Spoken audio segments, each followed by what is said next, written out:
units, and it's just an immense honor. And I also wanted to acknowledge the individuals in this room without whom just none of this could have happened. I'd like to acknowledge Ruth Ann Harnish. Thank you. Barbara Dobkin. I'm hoping Abby Disney may be here. Yes! Oh, good, you're here! Disney. And we also had just an awesome team of, we're talking about, you know, how do we deal with profound inequality within this very industry? And we had an incredible team of our production team, creative team, were all women. And so I wanted to acknowledge, we have two of our cinematographers are here, Leah Byrne and Rachel Lears. My associate producer, Steffi Van Bree. My co-producer, I think, is doing what good, awesome, amazing co-producers do. She's like running around dealing with something that I don't have to think about right now, which is amazing. Our editor, Emily Williams. Our composer, who's not here, but who's awesome. So this was really, like, it was really important to me to really tackle what's happening right now in this industry around assault and inequality, and really bringing women into not just being a film about women, but a film really made by women. And so you all mentioned this has been going on now for a couple of years. This conversation has really picked up and changed. Can you take us back to the beginning before you met any of these women on stage? Like, how did you get into this? What was the first thing that you saw that made you compelled to work in this space? I mean, I don't know if I've even ever told you this, but there was like one morning I was getting ready for work, and I was like tying on my shoes, and it was raining out, and there was a story on WNYC about you having to leave your home in the midst of being targeted by a coordinated online mob, and the sort of attitude around just like, you know, the lack of response from law enforcement, the lack of response from the platforms themselves, the sort of attitude that, oh, well, this is like a normal part of life on the internet, and the kind of that cultural thing that just is so pervasive of just like, oh, well, this is just violence we see every day and it's just normal. I was like, fuck that, that's not normal. Okay. I kind of want to look into this, and I just have such a moment of being like, I think this is the film. I think this is the next film. Well, I mean, and I think it's because a huge part of what it does is there is this attitude of, oh, it's just the internet, and it's so good. I mean, that's so much of your stories is giving light to the actual lived experience. I mean, Tina, you have that scene, and that man kind of is like, just don't think about it. Oh my God, I'm so upset. And I feel like you've all like had to maintain such grace in presenting. I mean, how do you, I guess, deal with what is anger? I think we have this tendency, especially with stories of female pain, to try and tie them up with a nice little bow. And I think certainly this ends on a strong and optimistic note, but the pain isn't over, and the cost still continues, and the anger of this being such an early issue that we're even beginning to wrap our heads around is infuriating. How do you deal with being empowering and encouraging, but also, you know, just feeling like you're eating garbage to kind of live in this world / deal with this stuff personally and as a woman in general? This order again? And any order, whoever feels the most things. Well, I'm happy to answer because, like, every single day, people like that are in the midst of their most miserable moment are knocking at my door for help. And I think I really believe in harnessing your dark side to like fight back. And the motto of my law firm is that every single one of us is a moment away from crossing paths with a psycho who's hell-bent on our downfall. And the people who come to me have had that happen. And so it's about like helping them harness their dark side and their anger. Anger, I find, is really, really hard for a lot of women to access. They come in being scared, being intimidated, being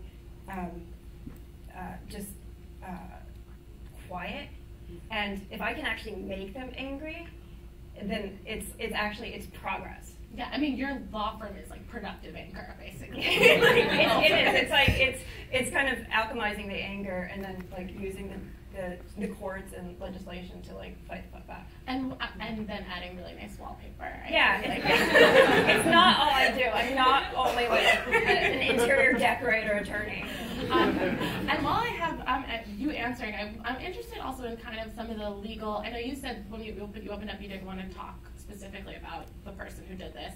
There are definitely difficulties, Cynthia maybe could weigh in on this too, of what the rules are around bringing people's names, abusers' names, accusers' names into these spaces. I know even just in trying to share my story, it's legal would prefer if you didn't. There's this sanitization, and it's infuriating that there's more protections for abusers than victims. At a legal level, can you speak to that at all? Well, I'm not afraid of defamation lawsuits.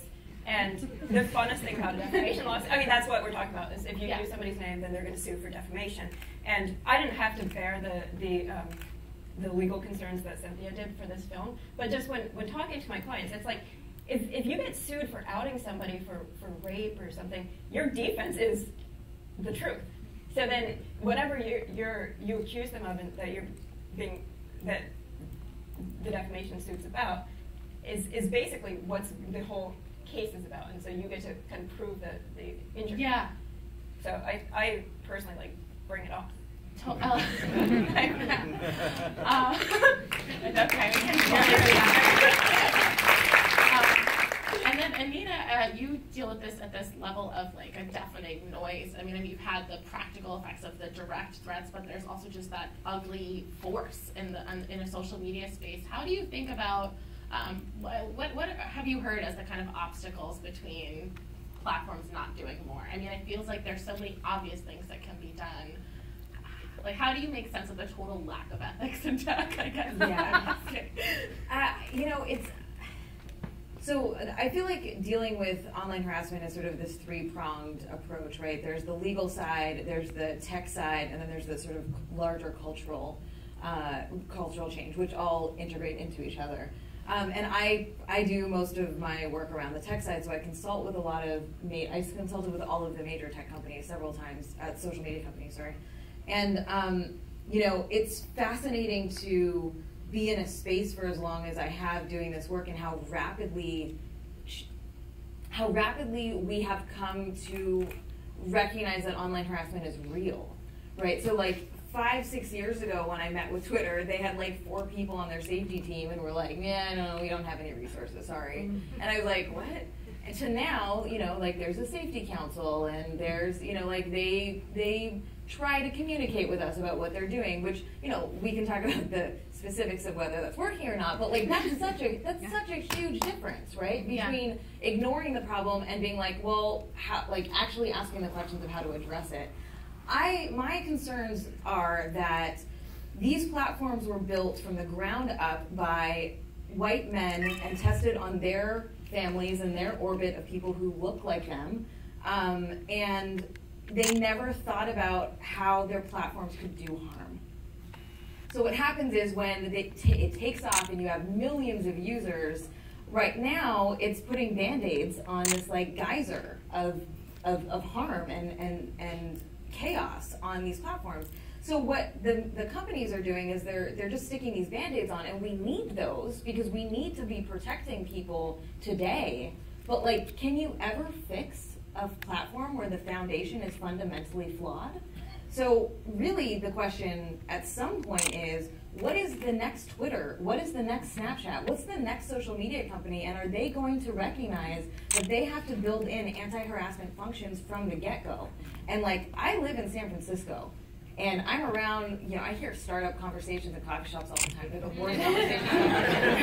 And I'm like, and it's still not a part of the regular conversations. I'm like, what more do we need to do to amplify this and to get the tech industry to really get, like, this is a problem that is actively harming their users?